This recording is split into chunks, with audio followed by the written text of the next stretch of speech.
centuries, mankind has been fascinated with realms outside of our conscious awareness. Through a series of interviews with practitioners, guest speakers, and experts, Liberate the Podcast covers all that and more. From health and holistic healing to the supernatural, we aim to educate, motivate, inspire, and liberate your consciousness.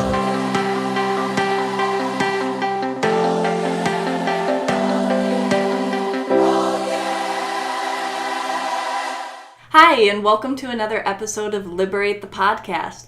Today we have a special guest with us. We have Tracy, and she is a Reiki master, originally from Chicago, which Midwest, woohoo! And I'm going to have Tracy tell a little bit more about herself.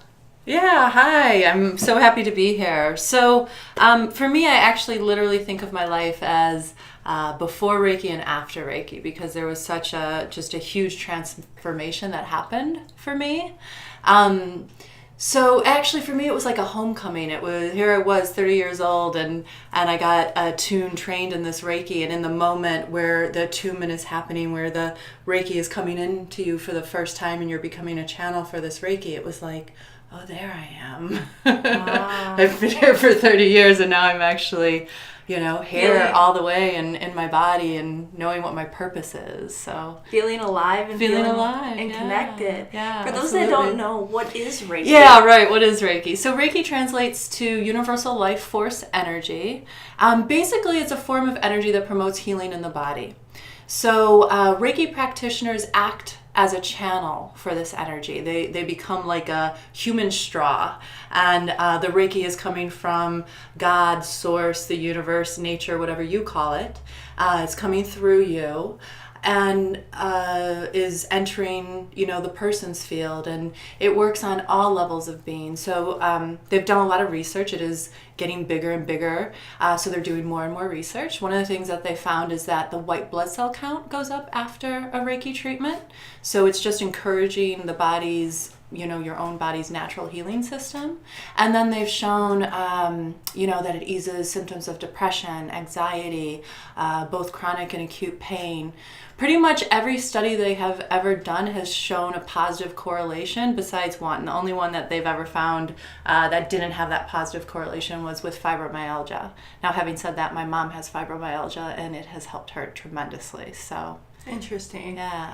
Well, I mean, it depends who is lobbying that, right. study, and maybe maybe it was a positive, right. as your personal experience and your mother has shown.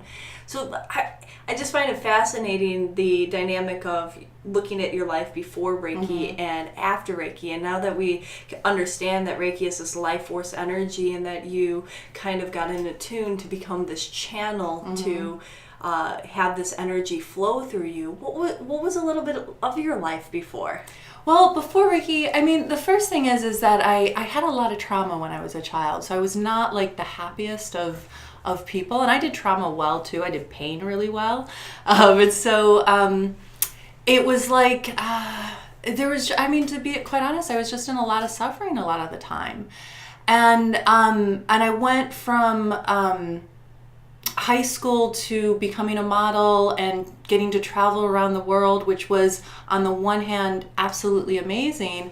And the only way that I could actually kind of survive my life is that I got paid, $1,500, in one day of work. So if like the next 7 days I was depressed and couldn't go to work or whatever, it was okay because I could still survive. So it really served me in a lot of ways. And in another way, it was just another kind of piling on of I'll just go to it. So the trauma was sexual abuse. I had a lot of sexual abuse. And so now here was another way that I was being sexualized, and just everything was about, what I looked like. And here I had this quote unquote beautiful exterior and was in these magazines and all this stuff. And on the inside, I was like just dying. Wow. Yeah. So, and I did therapy, and that was wonderful. It did absolutely help. And it wasn't until the Reiki that it was like, that I really feel like I really began to like deeply, deeply heal. Now, was it so you were doing regular conventional therapy, I'm guessing, and then, what led you to even did you try Reiki before you got attuned? And what was the process of kind of going from a very Western modality, if I may, to a very Eastern, and then becoming such an amazing Reiki master and practitioner? And, where was that dynamic of that shift? Yeah. Well, so I quit modeling and started going to school, and I really had no idea. Went to college. I really had no idea what I was going to do. But the first thing that helped me when I started really dealing with the abuse was reading other people's stories. And so I had it in my head that one day I would write my story so that that could help other people. And so I ended up going for fiction writing because I knew I didn't know what I wanted to do with the rest of my life, but I knew that I wanted to write this book, and I wanted to have more fun with it, so I did the fiction writing. And it was magical because me and my friends started this club called the Creative Body, where we would invite in, people who did Tai Chi or yoga, or these different modalities, and then write about where that creativity lied in the body and how that moved us. And we were the only two people creating and putting this on together. And I know that I didn't book these Reiki practitioners to have them come in and talk about Reiki and have them be at our club.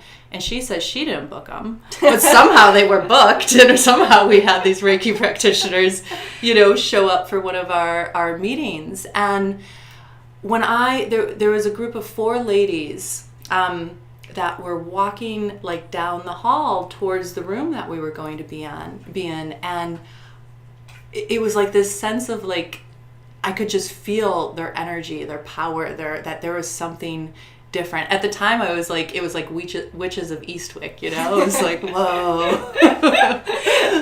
The 4 witches walking down the hallway. Yeah, exactly. And the one, the main lady who was the one who, she just talked about what Reiki is, how it works, some of the science and different things, and then we all got these little 15-minute Reiki treatments, and I knew she was the one that was going to give me my Reiki treatment, and she was. And for me, I'm sitting in a chair. We did just a 15-minute chair Reiki, and once her hands were on me, it was first of all, I felt like I was on a boat. I was rocking back and forth on a boat. But I knew I was sitting still in this chair, but it felt like I was on a boat. I could actually feel her hands inside of me. Wow. And I had this imagery of all this gray gunk just coming up and shooting out of my throat. Wow. And after the 15 minutes, I opened my eyes and the entire world was brighter. And so I just knew, this is it. There's something here. Yeah. And luckily, my teacher, she was like me, which is, I'll give you 1 million Reiki treatments, and I would much rather teach you Reiki so that you can give this Reiki to yourself and anyone else for the rest of your life. And so I did one other session with her, but then I just did the training. Wow. And again, it was in that training, literally as we were doing the attunement, tears were just running down my face because it was this homecoming. I could feel myself and my purpose and my reason for being here. And I had this circulation disease. I always pronounce it wrong. It's something like Raynaud's, I think is what it's called. Okay. But basically it's a circulation disease, and your fingers turn white. Your hand or your fingers turn white, your toes turn white, and you have to massage the blood back into them. Your hands and feet are always cold. And from that attunement, that was just gone. And now my hands are heating pads. First time I gave my dad Reiki, he was convinced that I had a heating pad on him. Wow. Mm-hmm. So it's a miracle. It really is. That's great. Yeah. And so then from there, and when Tracy says that it's this homecoming and this calling and this purpose, I mean, I see many different practitioners in all different modalities, and it's very rare that somebody right off the bat, you know, you were telling me that right off the bat as you started doing trainings and teachings and things like that, that your classes would just fill up. Mm-hmm. And it was like people were just a magnet to come to you. Yeah. And you see that in those areas, in those positions when people are in their divine lining, in that divine light, whatever that is that they're doing, you know, it can be something in the metaphysical world, or it can be like they're an auto mechanic and then like suddenly there's all these cars that want to get fixed by that person. It doesn't really matter what it is, but when you find that, it's like you're this magnetic energy, and that's how you've, in what you've been doing since, right? Yeah, absolutely. Yeah, I had 1 year of school left, and it was actually kind of hard for me to finish because I knew, like, I'm never even going to use my degree. I'm a Reiki. I'm going to go Reiki the entire world, and this is what I'm doing. But I did finish. Yeah. And I just started teaching. I went through all the levels as quickly as I could, as quickly as my teacher would let me, and I started teaching right away, and been doing it ever since. Oh, yeah. It's amazing. Have you ever started writing that book? It's getting closer and closer. Okay. I feel like now it has this like amazing story of transformation. Not that everybody's life has their own story of transformation when you can find it, but you know, that's a pretty big shift in your life, and a pretty miraculous healing. Because now I see you, and it's hard to imagine what you were like when you were depressed. Because you know, for those of you, I hope that one day that you can have a chance to meet Tracy, but she's just this like ball of beautiful light and energy when she walks into a room, and all smiles, and you would think that there's not a sad fiber in her being, you know, like that's the energy that you emit, you know. Oh, I love that. So talk to us a little bit about, you know, giving healings on others and the teaching of Reiki. Yeah. You know, like, you know, just a little bit diving in, because, you know, you had your experience of that, but how is it when you're giving a healing on another, and what could somebody expect if they've never had an energy healing of any sort and they're coming in for a Reiki session? Yeah, absolutely. So, well, first of all, I think the biggest thing is to know that I'm like just being a channel for the energy. So I think it's really important to know that I am not responsible for healing them. It's actually on a subconscious level, the person that is receiving the work, the energy is actually doing all the work. I think so often we get, and that's why I don't actually like the word healer, because I'm all about empowering people. And so I think it's really like, yes, you're coming to me, and I am being a guide and this channel for this energy, and the truth is like, you're the one doing it. So however you feel afterwards, whatever moved, whatever shifted, like, I like people to know that was them, you know, doing that. And then what people can expect. So with Reiki, you don't have to take your clothes off. People are fully dressed. They come in, and you know, traditionally it's done on a massage table for a 60-minute session or a 90-minute session. But again, you can do like mini sessions. Sometimes you'll be in a chair and just do like a mini session, or you could even like give someone Reiki for like 5 minutes if they hurt themselves and you just want to help them heal that spot. But if you come in for, you know, a scheduled kind of session, the practitioner is either going to have be hovering or have their hands on you. It depends on the practitioner. I do a little bit of both. Some is touching. Like I said, my hands get really, really hot, so I'm guided to touch quite a bit so that people feel that kind of warmth. And then, you know, touch is a form of healing in and of itself. And then there's other times where I'm hovering. And what people feel anything from the heat coming from my hands.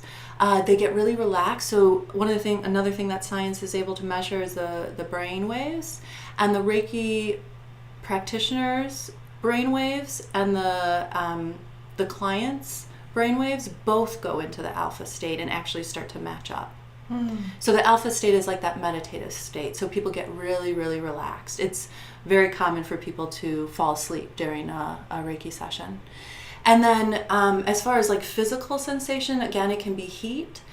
Some people feel like a magnetic quality. Some people feel that kind of like a wavy quality where they're on a ship or flowing back and forth. And then some people, like, literally, it's like they touch God, you know? They have, like, a vision, like, of miraculous kinds of things and epiphanies and... Yeah. So it just depends, and it can be a variety of things.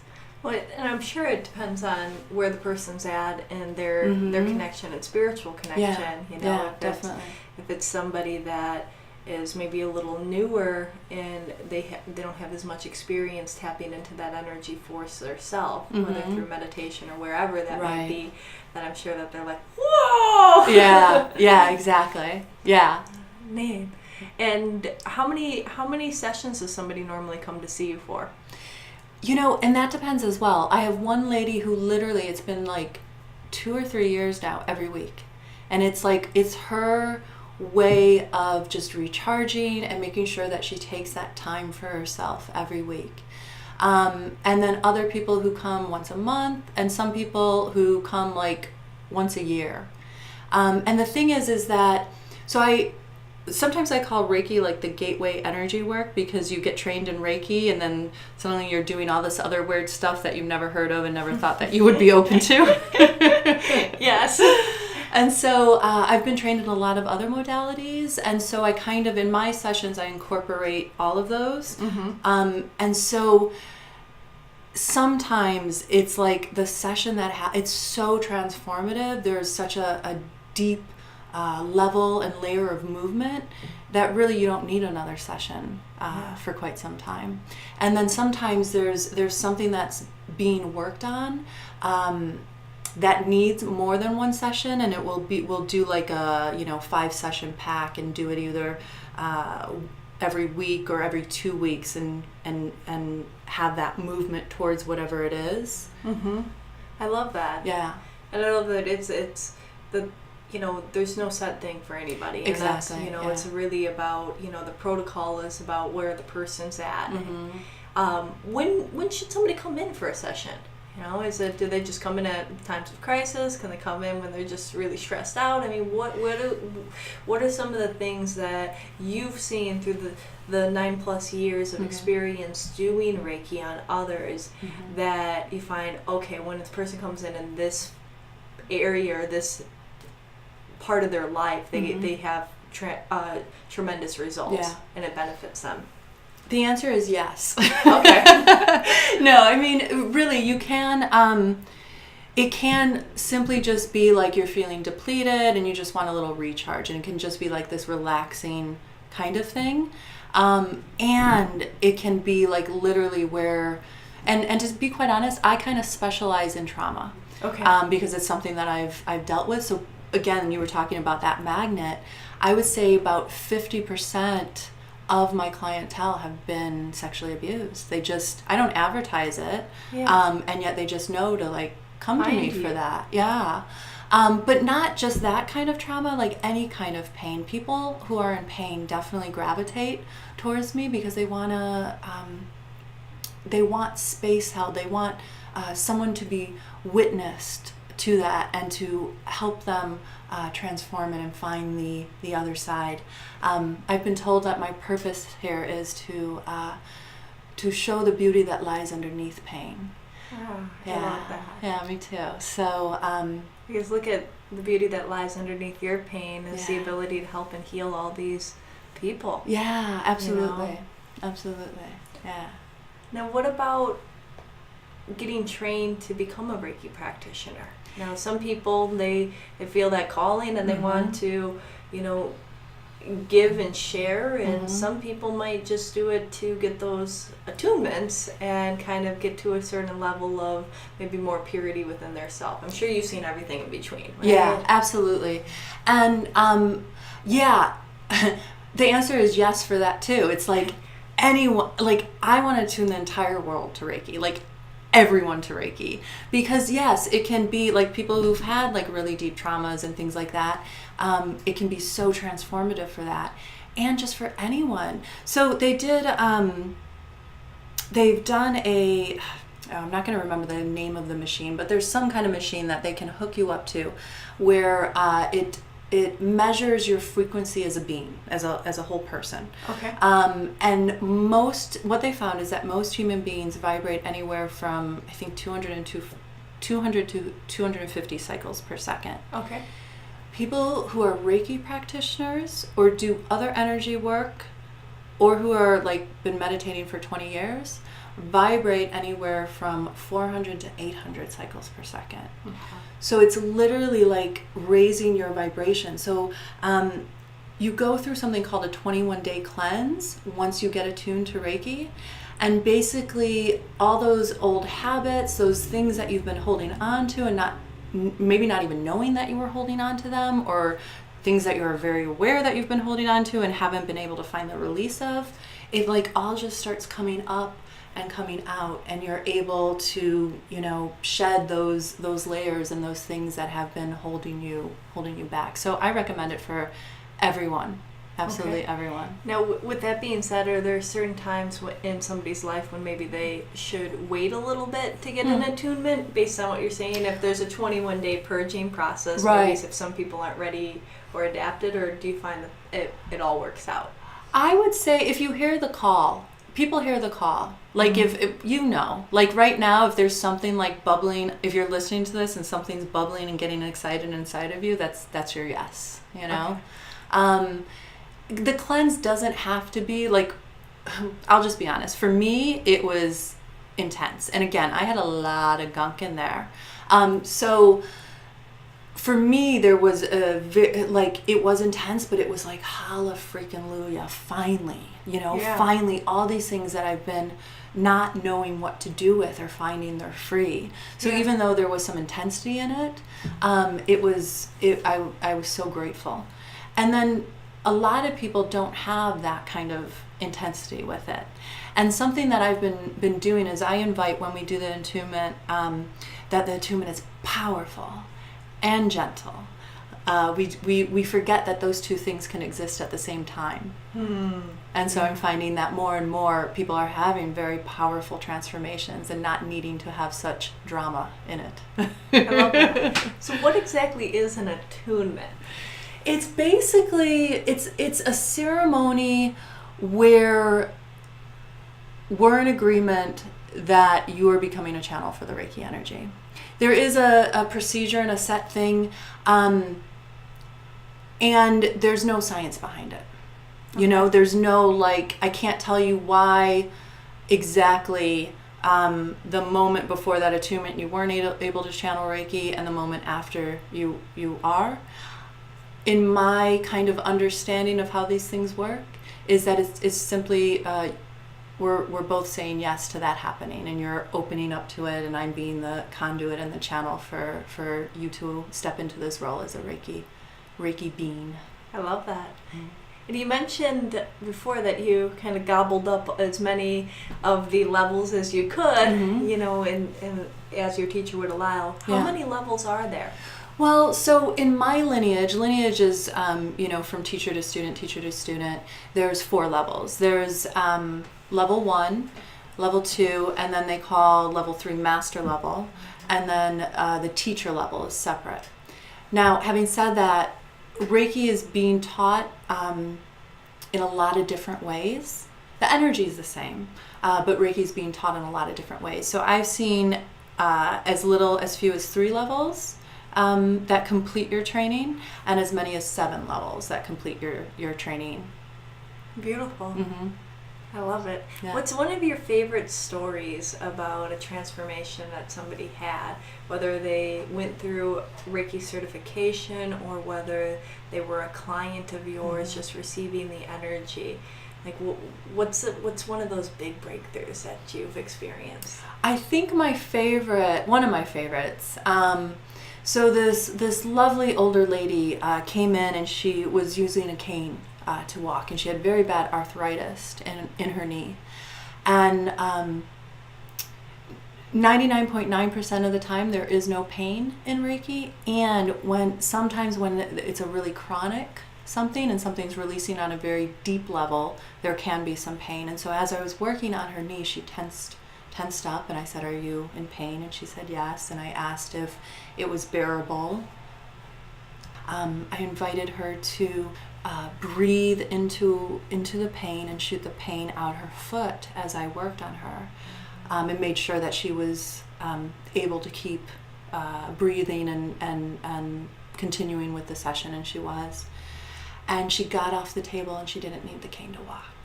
Ah, that's amazing. Yeah.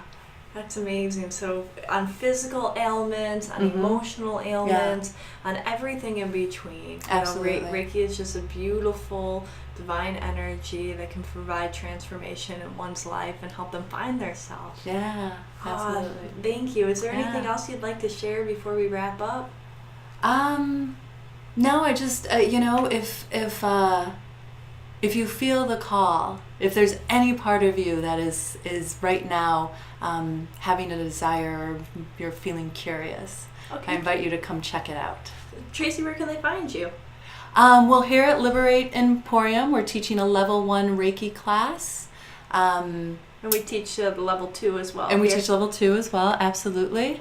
And then we're doing a Reiki meditation here on Wednesday the 17th. What is that? That's like in 2 days. Yeah. And if you listen to this after the fact, we'll continuously do the level 1, level 2 Reiki meditations. And what about if they want to check out your personal website? Yeah, and if you want to find me, you can go to turnyourshineon.com. turnyourshineon.com.